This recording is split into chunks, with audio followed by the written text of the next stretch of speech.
on air. And welcome to the On Digital Media inaugural Spreecast here. Joining me is Matthew Myers, who is the co-founder of a company called Tid.al. That is your correct title. There's a bad. Yeah, it's me and my partner Barack Okay. that started Tid.al about a year ago. Okay, and so what? I guess one of you was the. Oh, that's right. I saw your welcoming email. You're the business guy. That's spelled Yeah, BIZ. Yes, and I guess he's your technical co-founder. that's right. Barack kind of came from more deep engineering background, so he used to design control systems for hybrid cars while he was in school. Oh wow. Okay. So Yeah, not a real engineer. right team is what I like to say. Yeah, whenever I hear that. Well, that's great. So Matt, tell us a bit about Tidal.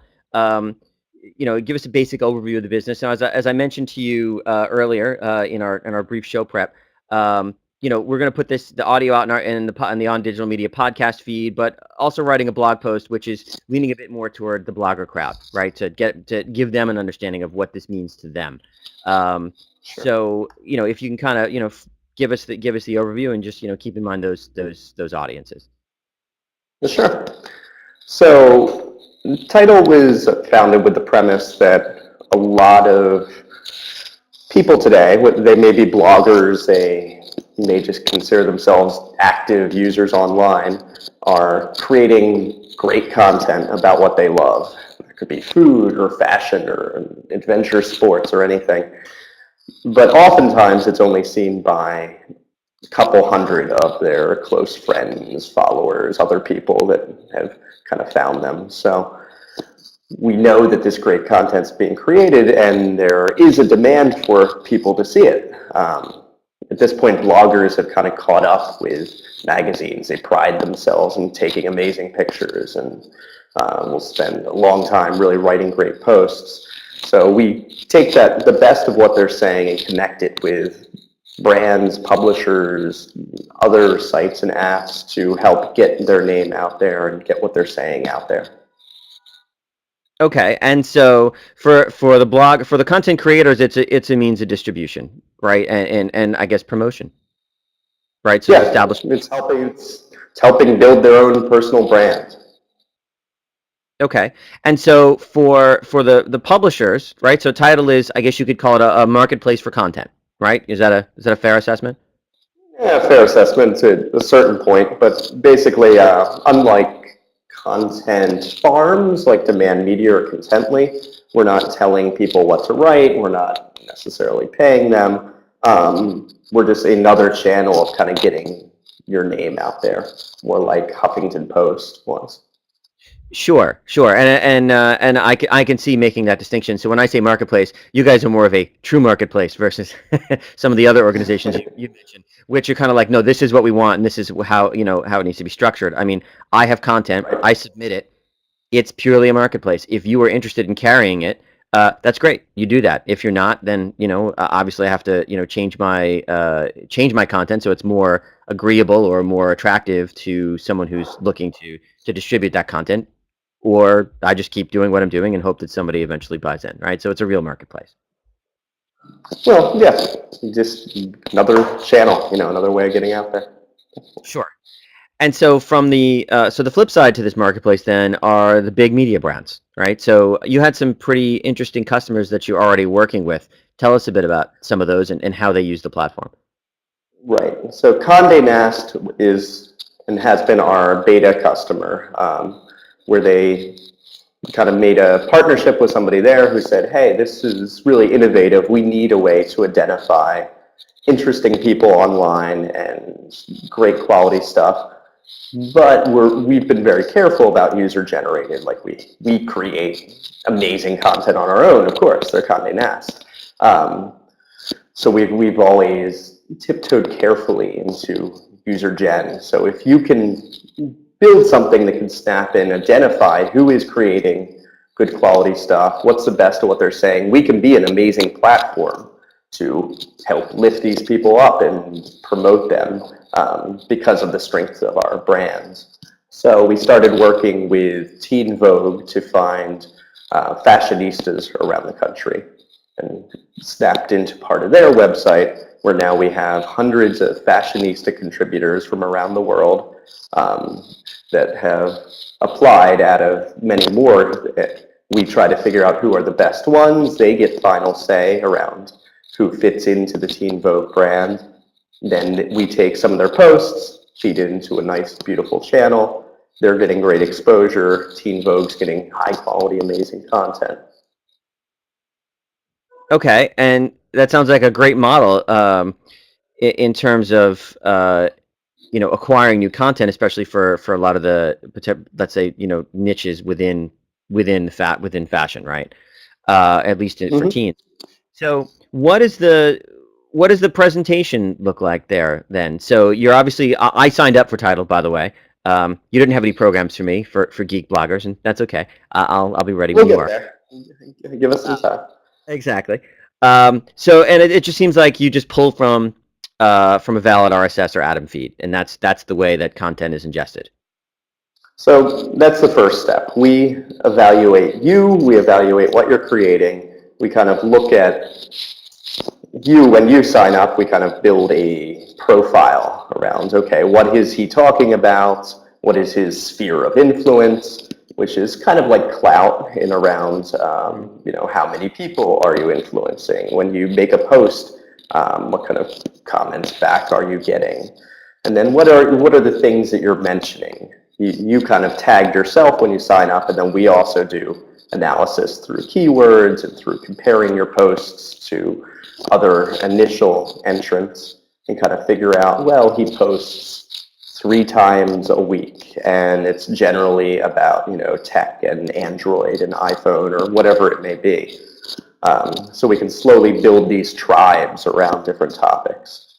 And that allows us to either go in with existing partners, like if you were a fashionista girl, we could, offer you to join the Teen Vogue fashion clique. Or we can know segments where we have a good group of people and we can take to other partners to kind of build properties around there. Hmm. So a couple things. So you mentioned Clout, by the way. Do you use Clout in evaluating the contributors? Yeah, it's like one data point we use amongst like many others. We're trying to build our own proprietary as well, where how often do they post? What are they posting about? If we take a post and put it somewhere, does it create page views and shares? How effective, and interesting is what they're writing. Which gets to be pretty tricky, figuring out what is good content. Right, right. And you also mentioned in that statement that you'll sometimes evaluate what's being written and perhaps build content communities around them. So if you had a group of bloggers, let's say in a particular vertical, that was producing good content, what would you do then? Turn around and find essentially a buyer for that, or I keep saying buyer. Find a partner. Yeah, not necessarily a buyer, but a partner. Sure, if we had 20 home brewers sign up with us, that might be a critical mass where we could partner with a home brewing equipment manufacturer and say, hey, we have this great community. They're producing good content. Let's build something around them. Maybe you're launching a new app for these home brewers are contributing. Maybe they get an early way to test new merchandise. Maybe they get to go to events. Maybe they're tie-in contests around it. It's making them feel like they're involved in something, and it's bringing this community and this great content to this company. Okay, and that makes perfect sense. Actually, you might as well take take your quote unquote inventory, right, and maximize it as best you can. And so if you have enough of Yeah, it to of build course. something new around, go ahead and do that. So then, how does what is the obviously money needs to be made here somewhere. This isn't completely altruistic. So how does the distributor, given that, well, let's talk about the quote unquote distributor, right? So they're taking this content, they're presenting it, as you've mentioned, on their sites. Um, Typically, Mm-hmm. these sites are ad supported, so revenue is generated through page views, clicks, some other CPA deals, however they monetize it. Um, Right.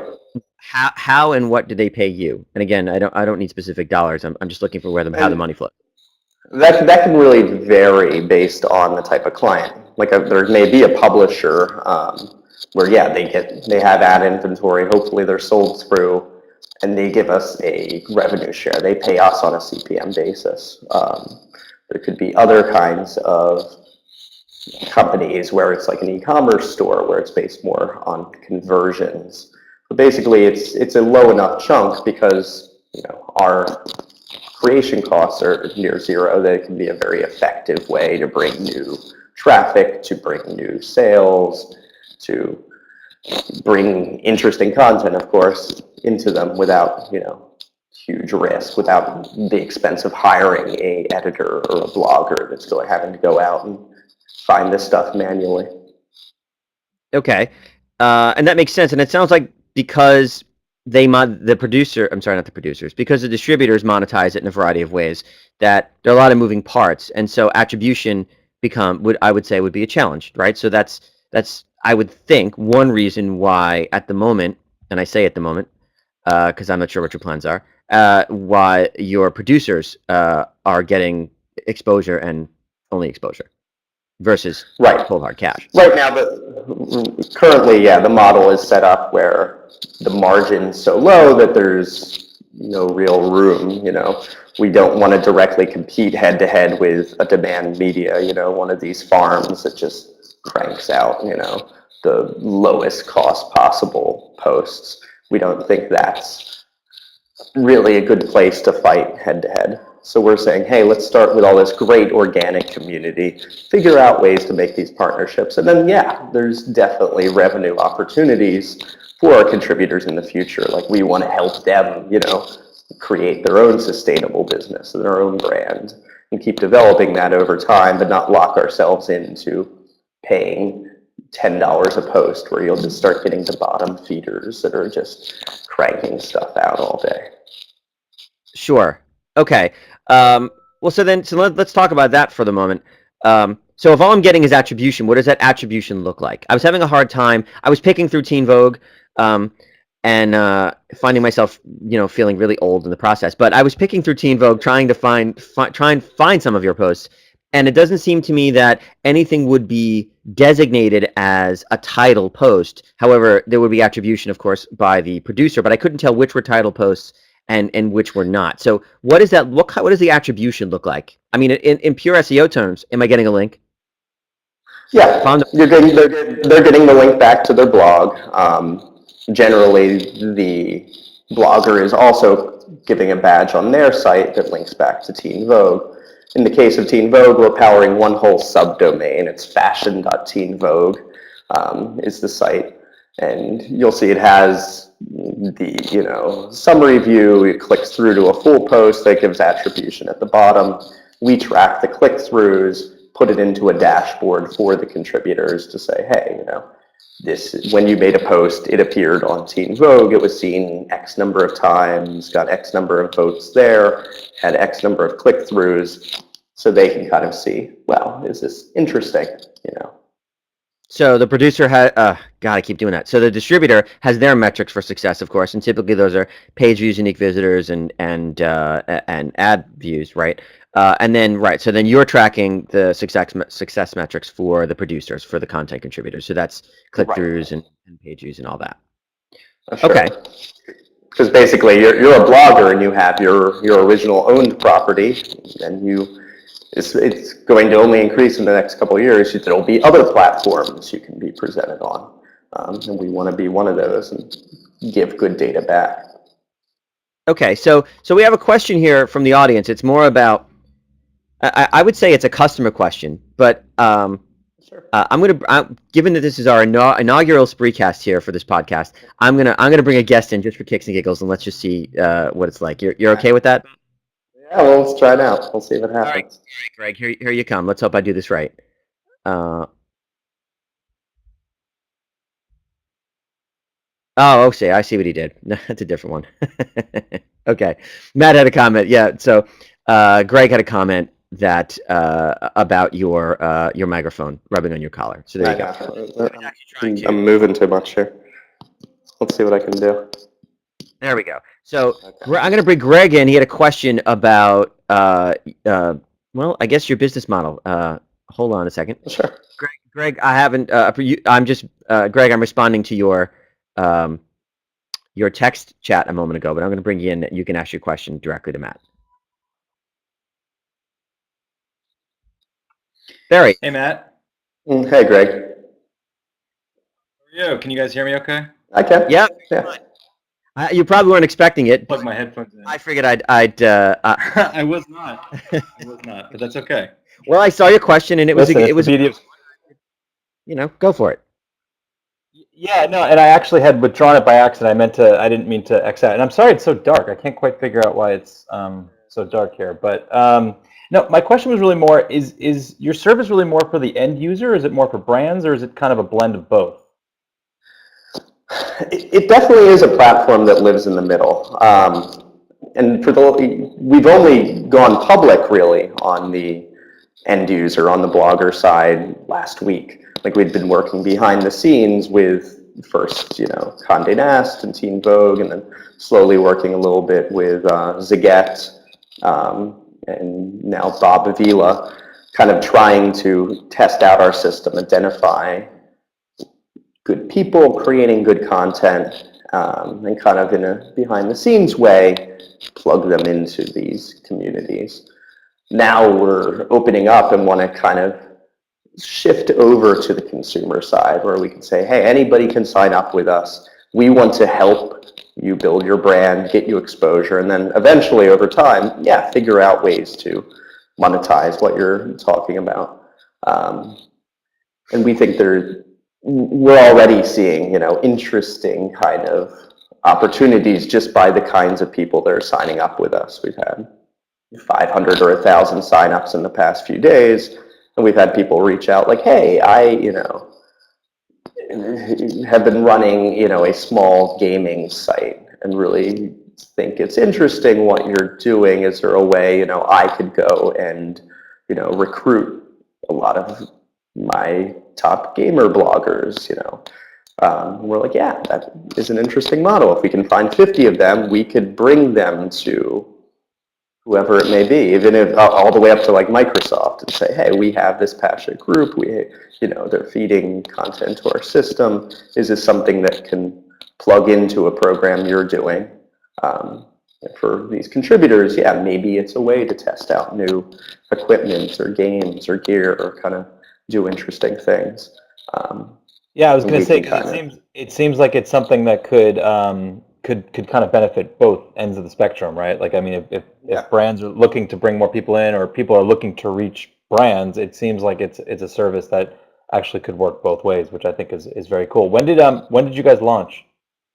And so as I said, we've been around in beta for about a year, working with Condé Nast, kind of building out this system, and then only brought ourselves live kind of to the world last month with our website, Tid.al, which is the central hub. So that's our big launch, and got the TechCrunch and Mashable posts that are helping send signups. Well, congratulations. Yes. Congratulations. Yes. Yeah, thank you.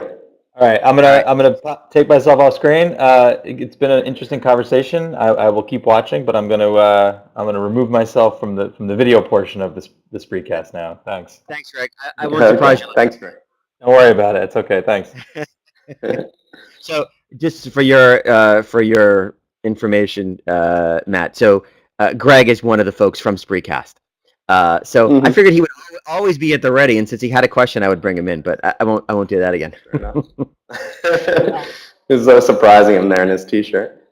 Yeah, there you go. So I guess let's talk a little bit more about the company now. So I think I have an idea. I think I know.